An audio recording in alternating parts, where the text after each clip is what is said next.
Segala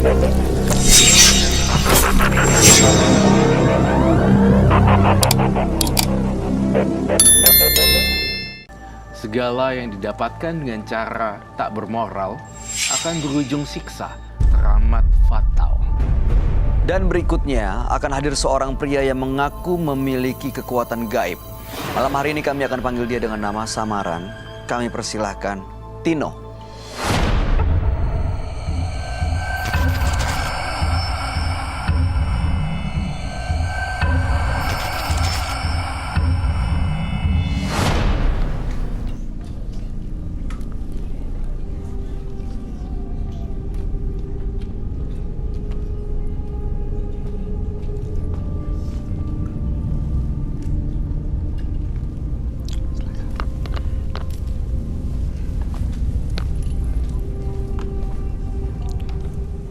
Selamat malam, Mas Tino. Ya, selamat malam juga. Mas Tino, boleh kami tahu aktivitas Mas Tino sehari-hari? Aktivitasnya? Saya wira swasta biasa. Wira swasta? Iya. Apa yang mau Mas Tino ceritakan pada kami malam ini? Masalah guna-guna yang dikasih ke badan saya. Mas Tino dikirimi guna-guna gitu? Seperti apa kejadian dan guna-gunanya? Yang mengirimkannya itu orang tua saya sendiri.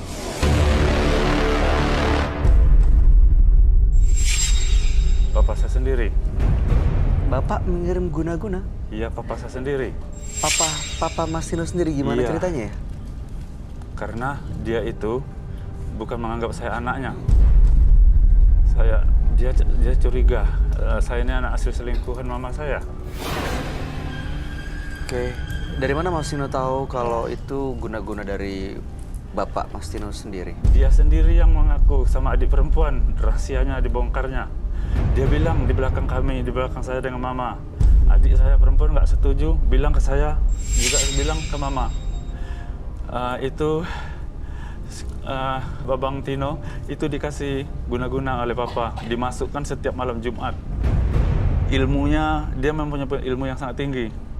Dikirimkannya setiap malam Jumat apa jin yang ada padanya biar hidup sengsara nanti bilangnya. Kalaupun jodoh saya nggak langgeng, kalaupun usaha saya nggak akan lancar bilangnya, dan orang nggak akan simpati melihat saya, biar sengsara hidupnya. Waktu saya berumur 5 hari baru lahir, saya mau dibunuh, mau dilemparkan ke sungai. Selama seumur hidup bagaimana perlakuan ayahnya Mas Tino? Tidak pernah menyayangi aku. Aku baru lahir sampai aku remaja dari kecil seperti anak-anak kecil, aku tidak pernah disentuh, jangankan digendong. Mama saya bilang, setiap saya melihat anak-anak di tempat permainan di mall itu, saya menghayal anaknya disayangi, dijaga oleh papanya. Aku tidak pernah mengalami itu. Kalau aku mengalami itu, alangkah bahagianya. Malah, ya gitu, aku kecil itu dari SD sampai SMA kelas 2 pun aku selalu dipukulnya. Dalam 1 minggu aku 4 kali sering kena pukul daripada nggak kena pukul. Nggak ada kesalahan, dicari kesalahan. Aku 8 bersaudara, Bang. Adikku yang lain, yang 7 tidak pernah diperlakukan seperti aku. Oh, Mas Tino anak pertama? Aku anak pertama. Oke. Aku pun dikirim ilmunya, karena bukan anaknya, biar sengsara hidupku nanti. Tapi aku nggak percaya dengan mama, masalahnya gaib nggak percaya ya. Tapi ingin membuktikannya, aku juga pergi ke dukun santet, Bang. Aku sakit hati. Apa yang Mas Tino lakukan di dukun santet itu? Aku juga menyantet bapakku sendiri dengan mamaku. Mamaku juga setuju. Oh, Mama tahu? Iya, dia setuju dengan aku, biar santet bapakmu itu mati-matilah bilangnya. Lalu apa yang terjadi di dukun santet itu? Dukun santet juga nggak bisa. Sudah habis berapa puluh juta, ratusan juta. Angkat tangan semuanya. Nggak sanggup, nggak bisa.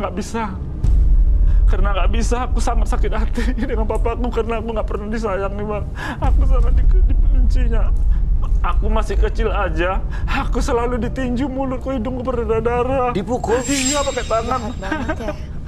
Aku kena sakit, aku dipukul, aku tutup tanganku. Ini dipukul, darah mengacar di hidungku.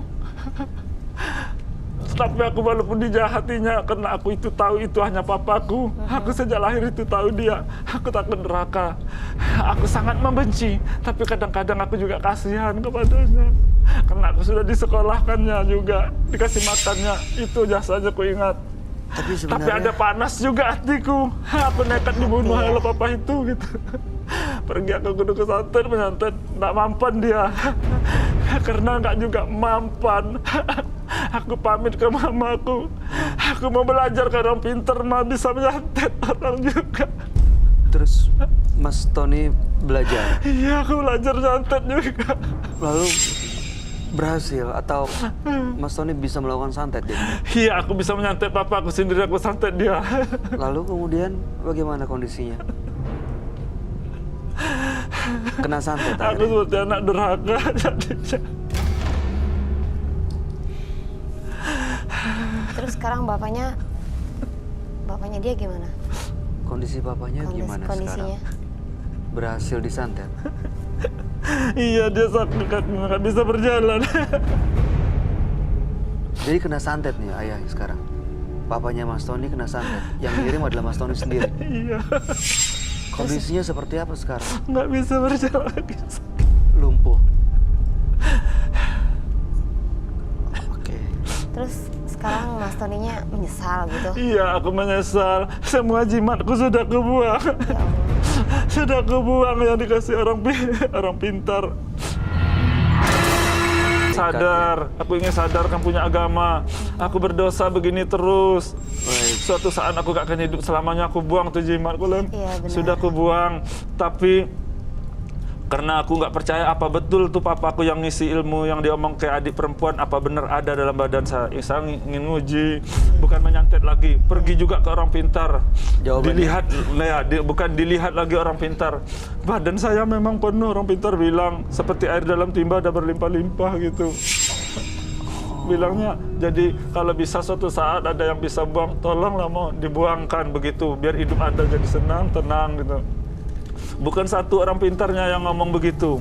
Satu di Pulau Jawa, terbang aku ke Pulau Sumatera, ke Itu Pekanbaru juga Riau. jawabannya. Ya, ke Pekanbaru Riau. Baik. Sudah lain pulau ya. Orang pintarnya di situ ngomong begitu juga, seperti omongan yang di Pulau Jawa. Dulu aku kan nggak percaya, aku Iya. kira itu orang pintar abal-abal ya. Di situ omongnya serupa. Karena aku percaya ada acara begini, aku baru datang ke sini. Karena aku sudah nggak bisa membuang, aku mohon dibuang yang ada yang di badan aku ini. Oke, baik. Biar Mas Tony. Mudah-mudahan Mas Tony bisa mendapatkan solusi dari permasalahannya dan benar-benar bisa terlepas kalaupun memang ada santet dari orang lain atau dari ayahnya, dan mudah-mudahan Mas Tony sendiri kehidupannya bisa bahagia ke depannya. Kami akan ajak Mas Tony untuk langsung ketemu dengan sahabat kami ya. Dia adalah seorang indigo. Kami persilahkan Roy Kiyoshi.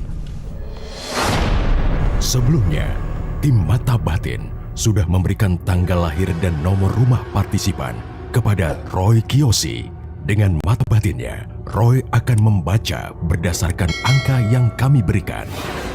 Tino terlahir tanggal 14 Desember 1976. Tinggal di rumah bernomor 8. Saya melihat masa lalu yang sulit di kehidupan Tino. Kelahirannya tidak diinginkan oleh orang tuanya.